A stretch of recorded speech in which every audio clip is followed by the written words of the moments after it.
Amen. Praise God the Lord. Bago po tayo umupo ay tayo po muna yung manalangin. Amen. Hallelujah. Our Father in heaven, we thank you, O Lord, for tonight. We thank you, O Lord, for every opportunity that you've given to us to hear your word, O Lord, at mapag-usapan namin ang iyong mga kabutihan. At patuloy, O Lord, na maraming salamat sa mga nararanasan namin, O God, na patuloy mong binubuhos sa buhay ng bawat isa. And Lord, as we acknowledge the power of the Holy Spirit tonight, malaya kang kumilos sa lugar na ito as we declare we are covered and protected by the blood of Jesus in this place. No power of distractions in the name of our Lord Jesus Christ. Thank you, Father God. Sa iyo namin sino-surrender ang gabing ito at override lahat ng aking preparations, O Lord, and to you all alone the glory, honor, and praise. In Jesus' name we pray. Amen and amen. Praise the Lord. So, Happy New Year po sa ating lahat. So, this month po is pinag-uusapan po natin ang gloria ng Panginoon. Amen? The glory of God revealed. So, sabi po sa Isaiah 40 verse 5, "And the glory of the Lord will be revealed, and all people will see it together, for the mouth of the Lord has spoken." So dito po si Prophet Isaiah, ine-emphasize po niya dito sa mga tao, sa Israelites, at nire-remind niya yung greatness ng Panginoon at yung faithfulness ng Panginoon sa kanila. Amen? Na sa Panginoon, laging may pag-asa. Amen? Di ba, we always usually say glory to God. Kailan po ba natin sinasabi kapag sinasabi yung glory to God? Amen? Di ba madalas po kapag tayo po may mga bagong na-achieve, amen, sumahod, lumaki yung sahod po natin. Amen? Oy, congrats, na-promote ka. Di ba lagi po nating sagot, glory to God. Amen? Di ba minsan may nasagot sa ating mga panalangin, ang lagi po nating sagot, glory to God. Amen? At minsan may nagsabi sa'yo, ang ganda mo, ang bait mo naman. Amen? Oy, ba't parang may something sa'yo? Di ba? Ang lagi po nating sagot sila, glory to God. Amen? Kasi alam po natin, amen, na apart from God, we are nothing. Amen? So, hindi po natin kayang hindi po nangyari ang isang successful event kung wala po ang Panginoon sa buhay po natin. Amen? Alam po natin at in-acknowledge po natin yung kanyang kapangyarihan, yung kanyang miraculous works, at higit sa lahat yung mga signs, wonders, and miracles po niya sa atin.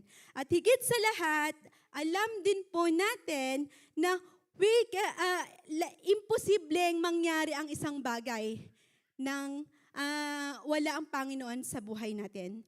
Nagiging posible po ito dahil alam po natin na kasama po natin ang Panginoon.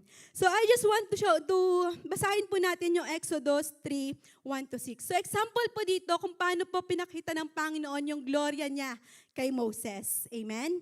So sabi po sa Exodus 3, verse 1, "Now Moses was tending the flock of Jethro, his father-in-law, the priest of Midian, and he led the flock to the far aside of the wilderness and came to Horeb, the mountain of God.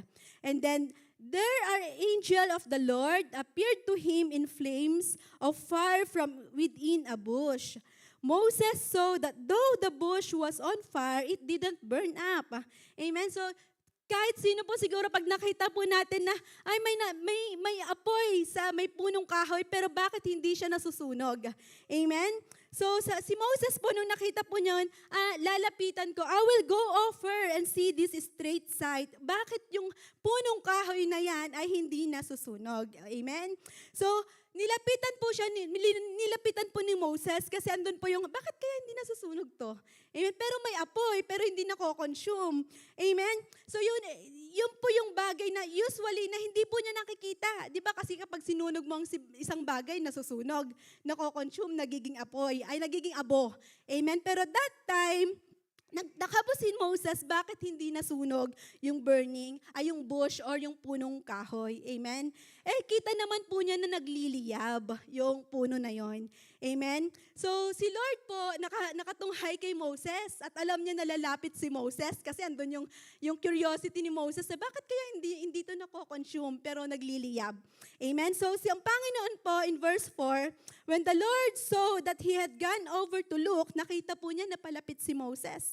Amen? God called him from within the bush at tinawag po niya, Moses, Moses. Amen? So nakita po ng Panginoon na pinapanood po ni Moses yung nasusunog, tinawag po siya ng Panginoon. Amen? So minsan po, di ba, kapag may mga nakikita po tayo or nangyayari po sa buhay po natin na imposible, nandun din po yung pagtawag ng Panginoon sa buhay po natin. Amen?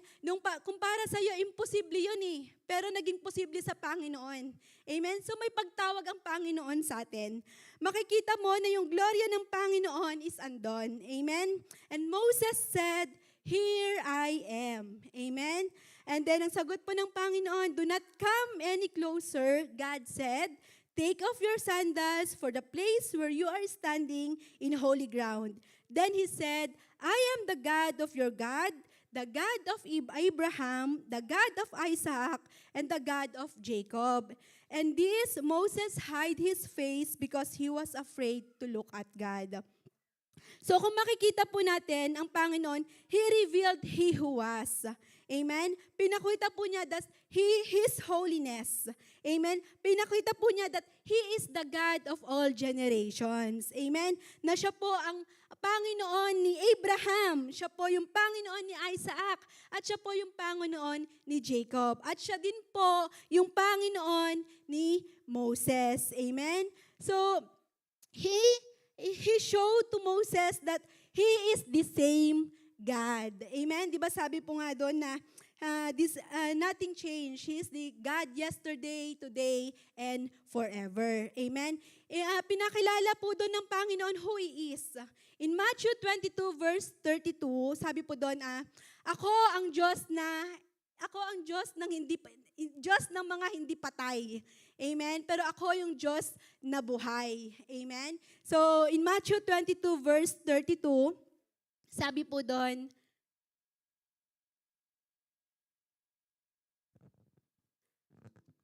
I am the God of Abraham, the God of Isaac, and the God of Jacob. He is not the God of the dead, but the God of living. But not the God of death, but of the living. Amen? So, siya po yung ating Diyos na buhay. Amen? So, sabi po doon sa verse 7, the Lord said, I have indeed seen the misery of my people in Egypt. I have heard them crying out because of their slaves, drivers. Ito na po yung Exodus 3 verse 7. And I am concerned about their suffering. Ang sarap po ng salita ng Panginoon, no? Sabi po doon, the Lord said, sinasabi po sa atin ng Panginoon to, I have indeed seen the misery of my people in Egypt. I have heard them crying out because of their slave drivers. And I am concerned about their sufferings. So kung ang Panginoon po is concerned po sa sufferings po ng mga nasa Egypt po, how much more ngayon po sa atin ngayon. Amen? So I have come down to rescue them from the hand of the Egyptians and to bring them up out of the land into a good and spacious land, a land flowing with milk and honey, the home of the Canaanites, Hittites, Amorites, Perizzites, Hivites, and Jebusites. Amen? And now the cry of Israel has reached me, and I have seen the way the Egyptians are oppressing them. Amen? So, makikita po natin sa verse po na ito na wala po tayong malilihim sa Panginoon. He knows our situations. Amen? He knows our sufferings. He can hear our cries. Amen? Kung minsan may pinagdadaanan ka at naiiyak ka na. Amen? Alam po yan ng Panginoon. And He is concerned to us. Amen? At nagbigay na po siya ng solusyon sa atin. through His Son, Jesus Christ. Amen? At alam niyo po ba na may mga Moses din po tayo sa buhay po natin? Yung katabi mo yan. Sabihin mo, salamat sa buhay mo. Amen? May mga Moises po sa buhay natin na laging nagpa-follow up. Amen? At laging nire-remind tayo, tara sa midweek service, tara sa Sunday service, to lift up our hands to the Lord, to praise Him. Amen? At di ba minention po niya na sa Exodus po, God emphasized po that He is the God of different generations. So, yung Diyos po na nag-deliver nung mga panahon po nilang iyon is the same God who delivered us today. Amen? Yung Diyos po na nandun yung compassion niya, yung mercy niya, is the same God po na nagko-comfort po sa atin ngayon today. Amen? At gustong-gusto po niya, at siya din po nag-save sa atin, at gustong-gusto din po niyang ma-save pa yung ibang tao through His Son, Jesus Christ. Amen?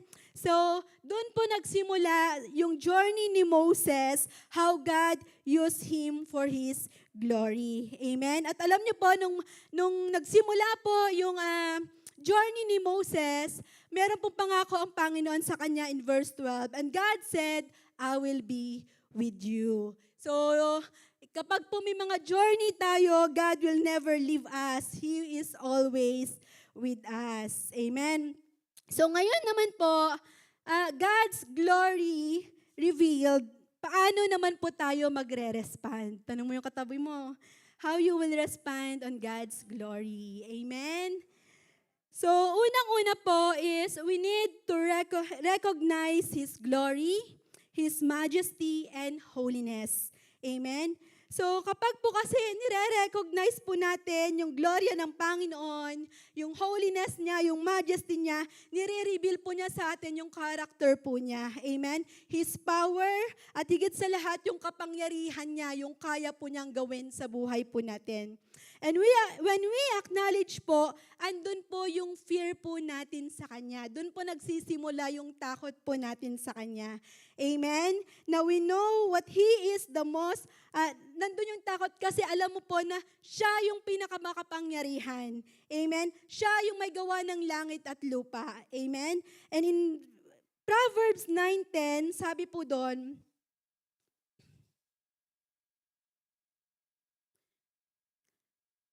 the fear of the Lord that is worshiping Him and regarding Him as truly awesome is the beginning and the preeminent part of wisdom, its starting point and its essence. And the knowledge of the Holy One is understanding and spiritual insight.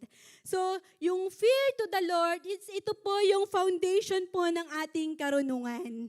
Amen? When we approach God with fear sa Kanya, mas lalo po niyang pinapakita yung paglawak po ng kaalaman po natin sa Kanya.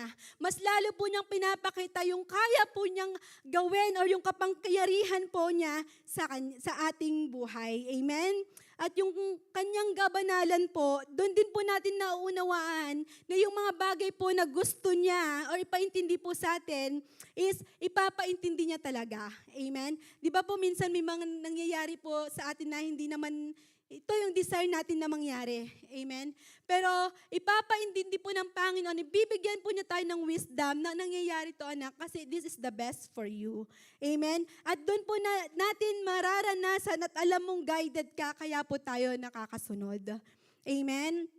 So yung takot po natin sa Panginoon, is yung way po natin, amen, na ito po yung anak, because you fear to me, ito yung start ng wisdom, kaya mas lalo mong nauunawaan yung aking mga salita. Kaya mas lalo mong nauunawaan, anak, yung direksyon na gusto kong puntahan mo kasi binibigyan kita ng wisdom. Amen? And another thing po is expressing thankfulness to God in worshiping and praising Him. Amen? So sabi po sa Psalms 96, oh, sing to the Lord a new song. Sing to the Lord all the earth. Sing to the Lord, bless His name. Proclaim good news of His salvation from day to day. Declare His glory among the nations, His marvelous works and wonderful deeds among all peoples. For great is the Lord and greatly to be praised, for He is to be feared above all gods. For all the gods of the people are worthless, lifeless idols, but the Lord made the heavens. Splendor and majesty are before Him. Strength and beauty are in His sanctuary. Amen. So, expressing our thankfulness in worshiping God and praising Him is giving glory to Him by acknowledging His wonderful works in our life. Di ba ang sarap po kapag nakataas yung ating mga kamay praising Him, tapos ninanamnam mo yung every words na kinakanta mo, you do great miracle things. Amen? Yung alam mo na you're praising Him because you know that there is something great na mangyayari at kayang marami pang ipaparanas ang Panginoon sa buhay po natin. Amen? So, another thing po is humble ourselves and surrender to Him. So, we respond in humbling ourselves and surrender to Him. Sabi po niya sa kanyang salita in 1 Timothy 6:7, "For we have brought nothing into the world, so it is clear that we cannot take anything out of it either." Amen? So, dumating po tayo sa mundong ito na wala po tayong hawak ng kahit na anuman. Amen? So, aalis din po tayo sa mundong ito na wala din po tayong hawak na kahit anuman. Amen? At kung makikita po natin for the life of Job in 1:21, he said, "Naked, I came into this world from my mother's womb, and naked I will return there. The Lord gave and the Lord has taken away. Blessed be the name of the Lord." Kung makikita po natin dito, Job acknowledged that he came here without anything. We can see yung reaction po niya nung nawala po lahat ng kayamanan niya. Amen? He kneeled down and acknowledged that he don't have anything. Amen? At kung nung time na meron naman po siya lahat, wala po tayong nakita sa kanyang proud, yung yabang sa kanyang puso. Bagkus nung nawala po sa kanya lahat, wala po siyang he just immediately kneeled down to the Lord and said, nung dumating ako dito, Lord, wala ako. So, aalis din ako sa mundong ito na walang-wala ako. Amen? So, he acknowledged po na he don't have the right to be proud or magyabang. Amen? He acknowledged that it comes from the Lord na minsan, di ba, we are lifting our own bangka. Amen? Na minsan kapag may mga na-achieve tayo sa buhay is, ako to. Kasi nga, ako to, magaling ako. Yung, di ba, ang common na naririnig natin si apology. Amen? Kasi akala po natin na nagawa natin yung isang bagay sa sarili nating kakayahan. Amen? Nagawa natin yung mga bagay or na-achieve natin kasi dahil sa sarili nating kagalingan. Amen? Pero hindi po. Those wisdom, those knowledge comes from the Lord. Amen? Kaya, if we reach something or if we reach our goals, let's not forget, amen, that God is the one who make it possible. Amen? So, dapat po yung desire po pali natin is like Job.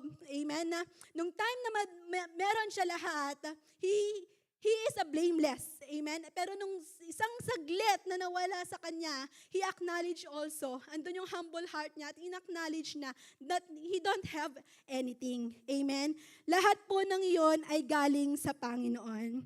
Amen? At sabi po sa salita ng Panginoon in Psalms 115 verse 1, "Not to us, O Lord, not to us, but to you, your name give glory because of your loving kindness, because of your truth and faithfulness." Amen? So, ang sarap po ng salita ng Panginoon, no? So, minsan kapag may mga achievement tayo, Lord, hindi po sa amin. Amen? But it's in your name, it's in your glory. Amen? Dahil sa sobrang kabutihan mo sa amin, dahil sa pag-ibig mo sa amin, dahil sa iyong katotohanan, dahil sa iyong faithfulness sa amin, Lord, we're giving back all the glory to you alone. Amen? So, ayun po, let's have a desire, a humble heart, at tanggalin po natin yung pride sa puso po natin kapag may mga achievement po tayo. And then, di ba, nakakalungkot di ba isa po sa mga nakakalungkot na nangyari po is yung 10 yung pinagaling pero 2 lang yung bumalik para magpasalamat sa Panginoon. I hope kabilang po tayo dun sa dalawa. Amen? Na kapag may ginagawa ang Panginoon sa atin at nakikita natin yung gloria, pagkilos ng Panginoon sa atin, we always give back to Him the glory. At andun lagi po yung ating humble heart, amen, in serving Him more. Amen? So number 4 po, obedience and be faithful. Amen? Living a life when obedience in His word and walking faithfully. So sabi po sa James 1:22, but prove yourself doers of the word, actively and continually obeying God's precepts, and not merely listen, who hear the word of God, but fail to internalize its meaning, deluding yourself by unsound reasoning contrary to the truth. Amen? Diba yung sabi po doon, do not merely listen to the word of God, but do what it says. Sabi po sa ibang version. Amen? Kaya po, kung makikita po natin dito, gaya po ng ginawa ni Moses, when he encounter or witness the power of God, he listen and obey. Amen? Sa instruction po ng Panginoon na mag-go and lead the Israelites out of Egypt. Though minsan, gaya po ni Moses, di ba madami din po tayong rebuttal. Kasi hindi naman ako marunong magsalita. Di ba may mga ganyan pa.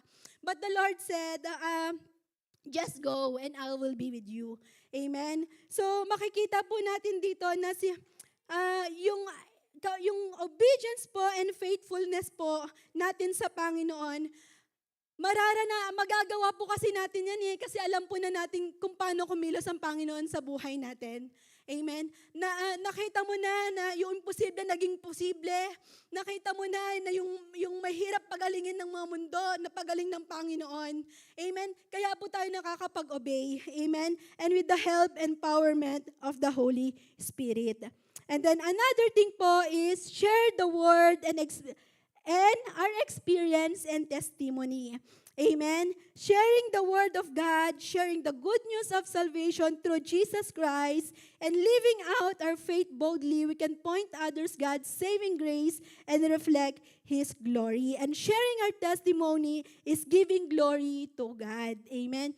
Na kapag po nag-share po tayo ng ating mga testimony is binabalik po natin yung gloria sa Panginoon. Amen? At alam niyo po ba na kapag nag-share po tayo ng testimony, marami pong nai-inspire, marami pong nai-encourage. At isa na po ako sa mga na-inspired, na-encourage sa mga testimonies po ninyo.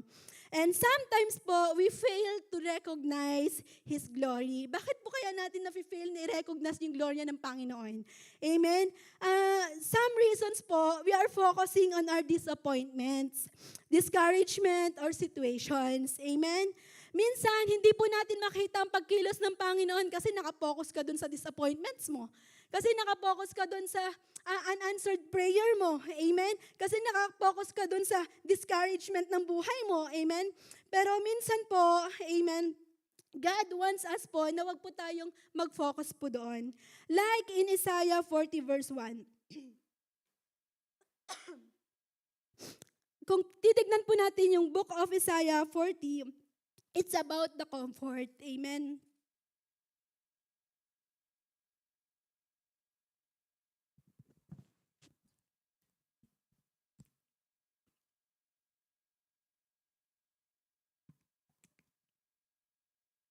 Sorry. Nanginginig yung kamay ko. Okay. So kung makikita po natin yung book of Isaiah 40, it's all about comfort. Amen? So God's desire is to comfort sa lahat ng mga nangangamba. Sa lahat ng mga broken. Tingnan mo ang katabi mo kung broken-hearted. Tingnan mo ang katabi mo, baka worried. Tingnan mo yung katabi mo, baka wala ng pag-asa. Amen. Pero alam niyo po na yung comfort po, dinisenyo po ng Panginoon na bigyan po tayo ng comfort. Amen. At yung comfort po na yan ay hindi kayang ibigay ng ibang tao. It's not hindi po siya temporary. Kundi yung comfort na po yon is mas malalim. Spiritual comfort that no one can give. Amen. It's His presence, that He is present sa buhay po natin.